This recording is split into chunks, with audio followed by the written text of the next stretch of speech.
Well, as our president welcomes his French counterpart, let's not forget how the media portrays Trump's harmful foreign policy. Republicans really have a responsibility to talk about the imminent threat that they know, because they've seen behind the scenes, that this man poses to the safety and the security of the United States of America. I've asked Twitter spokesman, does this violate Twitter's terms of service, making this kind of threat toward North Korea? On the world stage, this president is humiliating America. No question. Well, that didn't age well. So does the president of France agree with them? We have a lot of work to be done together, but I'm very, very honored and very pleased because whatever the context could be, this relationship is stronger than the events. And on top of it, we have an excellent personal relationship, so I want to thank you for that. Thank you. Our poor media. The sophisticated European adores our president.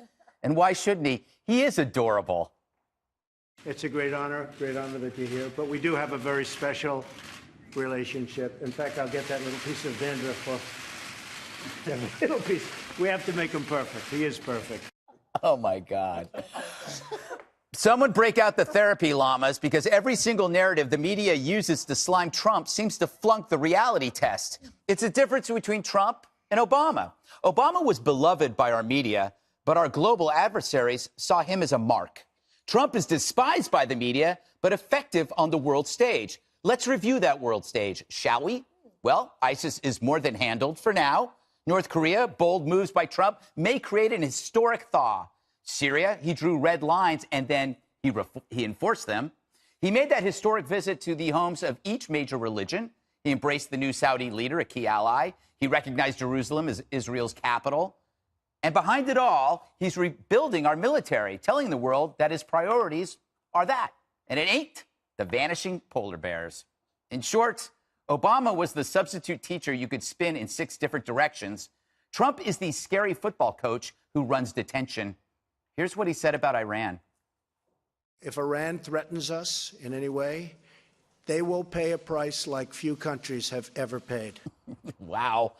There's a pattern here. When Trump enters the equation, an actual reset takes place, a reset that creates chaos, but it's chaos by design. As any negotiator knows, you can't play an adversary that you can't figure out. Trump's greatest asset, unpredictability, and he knows it. It's only our media who hasn't figured that out yet. They're still stuck on Trump's spelling errors.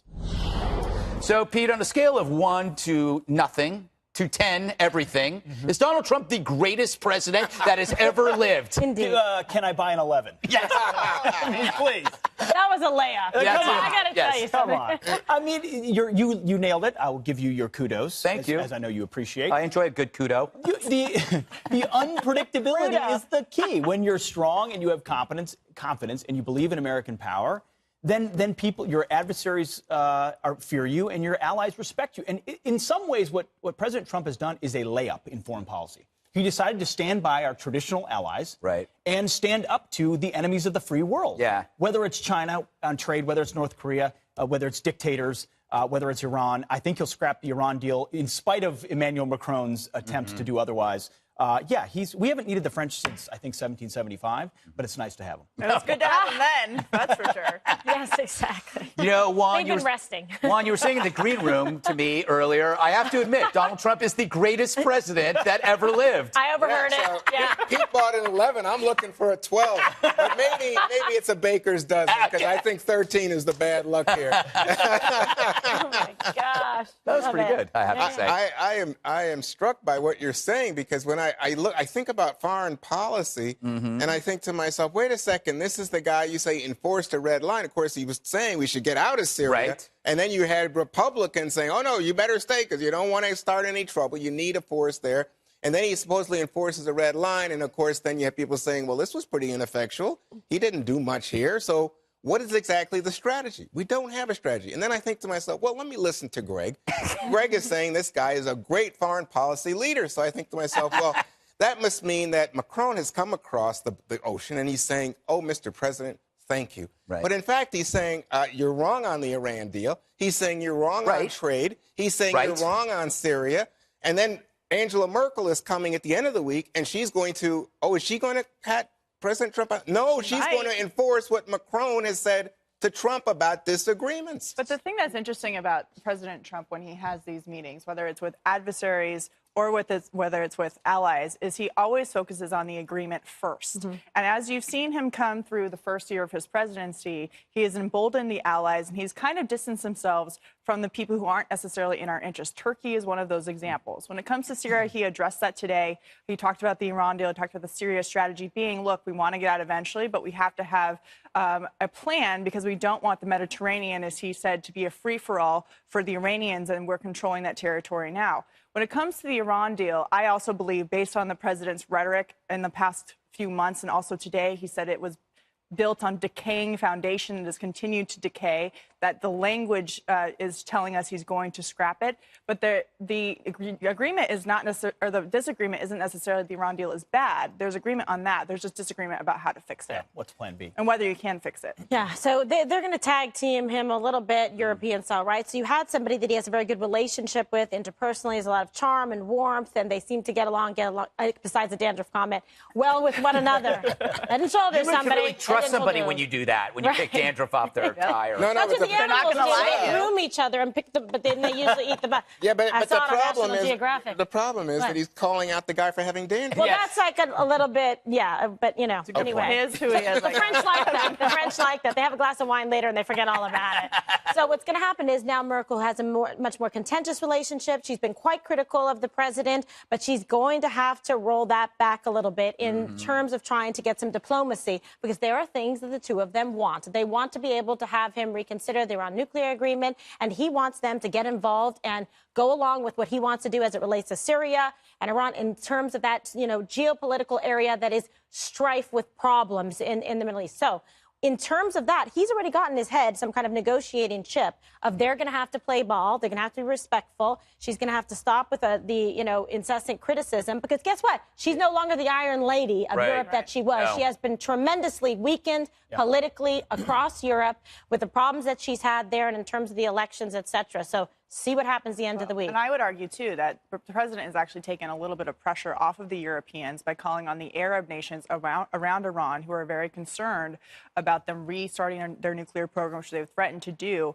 He has said, this is your responsibility in your region, which allows the Europeans to take a step back and go, okay, this is in our interest to be involved here, but the people who really need to make sure the rules are being followed are the people in the neighborhood, and that is the Arab nations. He's also reasserted the real power relationship between us and the European nations. I mean, Barack Obama was deferential to these countries that we have no business. We were inferior. Yeah, we were equal to them. We were not, we were all exceptional nations to him. But, you look at France, they've gutted their military to pay for their welfare state. They've opened their borders. They don't demand assimilation. They've got terrorism problems. They've got demographic problems.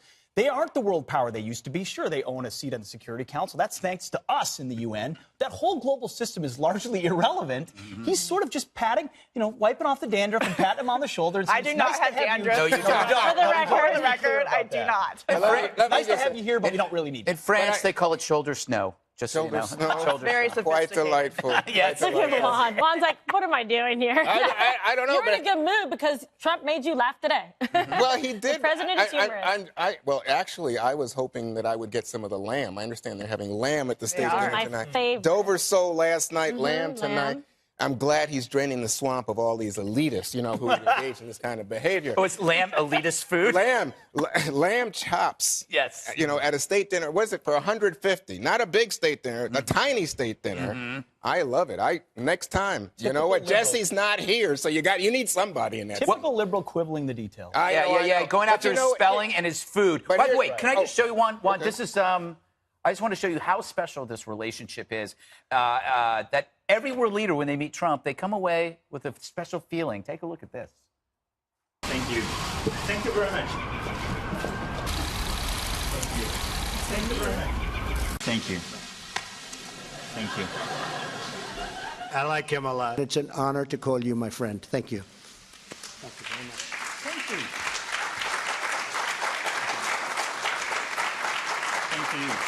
Thank you. Thank you, everybody. Thank you. Well, I love a bromance. It's like a buddy. I do.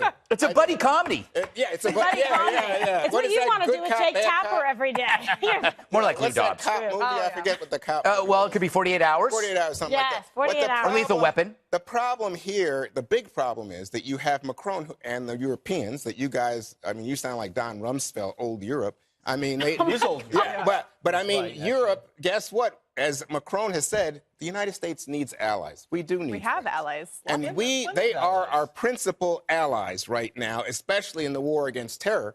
And so when you look at Macron, you're looking at a guy who's a globalist, Pete, a globalist, and Trump is an isolationist.